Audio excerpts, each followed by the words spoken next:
Salut tout le monde, bienvenue à cette capsule bimensuelle où on parle de tout ce qui a trait à l'éducation financière, économique et immobilière avec Elissa Bernard, spécialiste hypothécaire. Lucky Saviti, courtier immobilier, parce qu'on pense que tout le monde devrait avoir accès à ces informations, parce que des décisions informées sont des décisions puissantes. Absolument. Et aujourd'hui, Elissa, je te parle d'une question qui revient assez souvent chez mes clients lorsqu'ils commencent leur processus d'acquisition immobilière. Et cette question, c'est la différence entre un refinancement et un renouvellement, c'est quoi? C'est quoi les tenants et aboutissants de l'un versus l'autre? Quand est-ce qu'on utilise l'un? Quand est-ce qu'on utilise l'autre? Et à cette question, je leur réponds toujours la même chose. Référez-vous à votre spécialiste hypothécaire et aujourd'hui maintenant, je vais prendre mon propre conseil et te poser la question, c'est quoi la différence entre un renouvellement et un refinancement?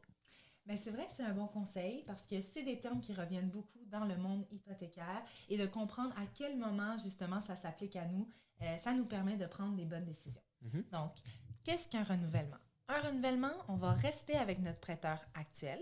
On va renégocier seulement que le taux et le terme. Donc, il n'y a pas de nouvelle demande de crédit qui va être faite.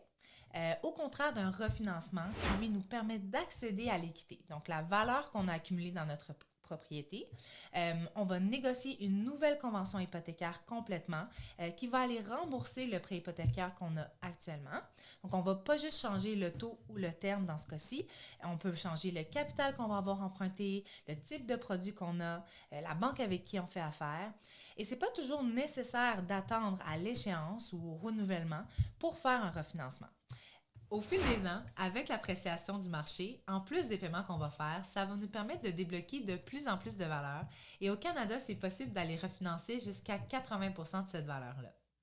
Il y a différentes façons de l'estimer, comme par exemple un courtier immobilier peut vous faire une analyse comparative de marché, mais la banque en général va exiger sa propre évaluation. Maintenant, vous pourriez peut-être vous demander pourquoi faire un refinancement. Il y a plusieurs raisons. Comme par exemple, si on va aller consolider des dettes avec des taux d'intérêt et des paiements qui seraient plus élevés. Si on a besoin de faire des rénovations ou des réparations sur sa propriété.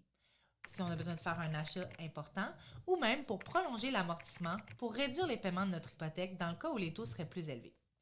On va aussi utiliser le refinancement pour transférer son hypothèque dans une autre institution financière dans le cas où il pourrait nous proposer des meilleurs termes, mais c'est important de considérer tous les coûts possibles qui pourraient être associés. Par exemple, les frais de remboursement anticipés si on brise le contrat, les frais d'évaluation ou des frais au moment du nouvel enregistrement chez le notaire. OK, donc si je comprends bien, le renouvellement est simplement un ajustement au niveau du taux et du terme sans changer de prêteur, tandis que le refinancement est la récupération de l'équité afin de pouvoir négocier des nouvelles conditions. Exact. J'en conviens donc que c'est important de saisir la notion entre les deux afin de pouvoir optimiser notre situation financière. C'est super, super intéressant tout ça. Et écoute, j'aimerais te poser d'autres questions sur le sujet. Malheureusement, voilà qui met fin à cette capsule éducative. Rejoignez-nous pour une prochainement.